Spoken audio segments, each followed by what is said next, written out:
ജമ്മു കാശ്മീരിലെ ഉധംപൂർ ജില്ലയിൽ ഭീകരരുമായുണ്ടായ ഏറ്റുമുട്ടലിൽ ഒരു സൈനികന് വീരമൃത്യു സംഭവിച്ചിരിക്കുകയാണ്. ഏറ്റുമുട്ടലുണ്ടായ മേഖലയിൽ കൂടുതൽ സേനയെ വിന്യസിച്ചിരിക്കുന്നു. സ്വാതി സന്തോഷുണ്ട് വാർത്തയുടെ വിശദാംശങ്ങൾ നൽകുന്നതിനായി. സ്വാതി, കൂടുതൽ സേനയെ വിന്യസിച്ചിരിക്കുകയാണ്. എങ്ങനെയാണ് ഏറ്റവും പ്രധാനപ്പെട്ട വിവരങ്ങൾ?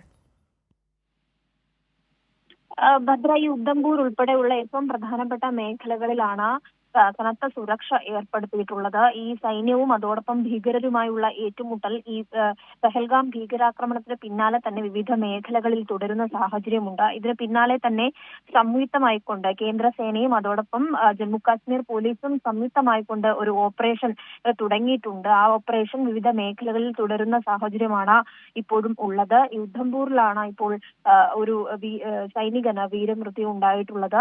ഈ ഏറ്റുമുട്ടലിന്റെ ഭാഗമായി മൂന്നോളം ഭീകരർ അവിടെ ഒളിഞ്ഞിരിപ്പുണ്ട് എന്നുള്ള വിവരം ഇന്റലിജൻസിൽ നിന്നും ലഭിച്ചതിനെ തുടർന്നാണ് സൈന്യം അവിടേക്ക് എത്തിച്ചേരുകയും ഏറ്റുമുട്ടൽ ഉണ്ടാവുകയും ചെയ്തത്. ഇപ്പോഴും നിരന്തരമായുള്ള ഏറ്റുമുട്ടലുകൾ വിവിധ മേഖലകളിൽ, വനമേഖലകളിലും അതോടൊപ്പം തന്നെ ഈ ജനവാസ മേഖലകളിൽ ഉൾപ്പെടെ ജമ്മു കാശ്മീരിന്റെ അതിർത്തി പ്രദേശങ്ങളിലും ഈ ഏറ്റുമുട്ടൽ തുടരുന്ന സാഹചര്യമാണ്. അതുകൊണ്ട് തന്നെ കനത്ത സുരക്ഷയിലേക്കാണ് ജമ്മു കാശ്മീരിലെ വിവിധ ഭാഗങ്ങൾ ഇപ്പോൾ മുന്നോട്ട് പോകുന്നത്.